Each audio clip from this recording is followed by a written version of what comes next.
Okay, so we've all seen solar panels popping up on rooftops everywhere. But have you ever stopped to think about how that sunlight actually gets to your light switch? Today, we're going to pull back the curtain and go way beyond just the panels. We're diving into the complete system that turns your home into its very own personal power plant. Let's follow the energy. First, to really get a sense of what we're dealing with, check out this number. It's just mind-blowing. The sun drenches our planet with more energy in a single hour than all of humanity uses in an entire year. It's an absolutely incredible resource just waiting for us. Which brings us to the big question, right? How do we actually capture all that raw, powerful sunlight and turn it into the safe, stable electricity that we need to, charge our phones and run our refrigerators? Well, that's what we're here to figure out. To get our heads around it, we're going to follow the path of that energy. We'll trace its journey from the moment it hits your roof all the way to the point you flip a switch. And we're going to meet a few key players along the way. So the journey obviously starts with the part everyone knows, the photovoltaic panel, or PV panel. The best way to think of it is as the system's collector. Its one job is to catch that sunlight and, almost like magic, convert it directly into something called direct current, or DC electricity. But here's the first major twist. That DC power from the panels, it's pretty much useless for your home appliances. They all run on something else. And that's where this little workhorse comes in, the inverter. Think of it as the system's translator. It takes that unusable DC power and skillfully converts it into alternating current, or AC, which is the standard electricity that powers our world. Okay, so now we've got the right kind of power, usable AC electricity. But what happens next? Where does it go? Well, this is a huge fork in the road where a big design choice sends the power down one of two very different paths. You can go on-grid, which means you're still connected to the public utility. It's a two-way street. You can pull power from the grid when it's cloudy, but you can also send your extra solar power back to it.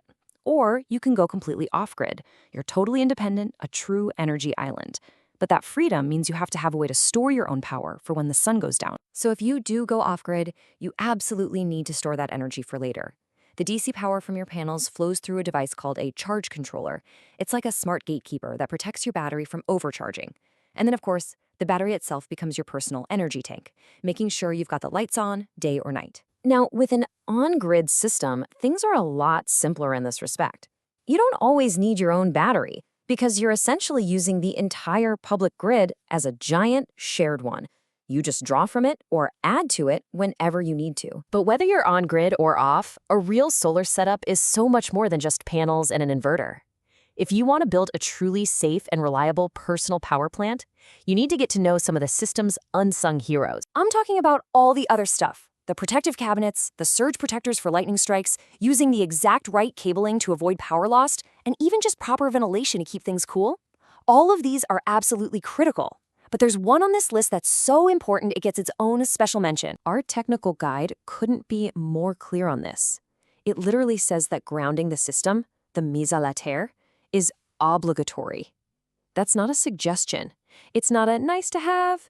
It's a non-negotiable, fundamental safety requirement that protects you, your home, and all your equipment. And there's a reason all these rules and components exist. Because when a system is slapped together, poorly designed, or improperly installed, things can go very, very wrong. Let's take a look at a few of the common problems you might see. First up is something called a hotspot. This is when a single cell in a panel starts to seriously overheat, maybe because of a tiny defect or even just a leaf shading it. It doesn't just kill your performance, it can destroy the panel for good, and yes, it can even become a serious fire hazard. Then you have these bizarre-looking things called snail trails. I know they just look like a weird discoloration, maybe some harmless cosmetic flaw, but what they're actually showing you is a much deeper problem: hidden microscopic cracks inside the solar cells themselves. And then there's this, delamination. This is literally when the protective layers of the panel start to peel apart. Once that seal is broken, moisture gets inside, and as you know, moisture and electricity are a terrible combination. It leads to corrosion and total failure. It's a death sentence for a panel, and the list of potential problems just keeps going. A tree branch creates some shade, there's a buildup of dust, the wrong cables are used, causing a voltage drop, parts that don't play well together are installed. It just goes to show you that every single detail in the design matters. And all of this brings us to what I think is the single most important takeaway from this whole explainer. When you're thinking about going solar, you have to shift your perspective. You have to see the entire picture, not just the individual piece, because you're not just buying a solar panel. You're not just buying an inverter. You are investing in a complete, fully engineered power plant for your home. And in a power plant, every single component has to work together perfectly. Look, having high-quality panels and a top-notch inverter is huge, no doubt. They'll get you most of the way there.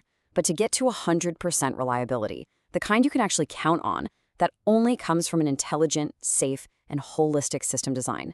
That's the final crucial piece. A truly reliable system has a healthy life. It starts with a professional design that's actually tailored to you. It continues with a correct installation that follows every single safety standard. And then it's about lifetime care. Preventative checks to spot trouble early and curative action to fix anything that breaks fast. In the end, it all comes down to harmony. The panel, the inverter, the wiring, the grounding wire, every single piece has a job to do. And when they all work together in perfect sync, that's when you get what you were promised in the first place, a safe, efficient, and long-lasting source of clean energy. So, what's the one practical tip to walk away with? Our guide puts it perfectly, and it's just good common sense. Go with equipment from recognized brands. Stick with manufacturers who have a proven track record for quality and efficiency. You're building a power plant, after all. Now is not the time to cut corners. And that really leaves us with a fascinating question to chew on. As these personal power plants stop being a novelty and become a common part of our neighborhoods, how is that going to fundamentally change everything? Our public grid, our homes, and maybe even our entire relationship with energy itself. Something to think about.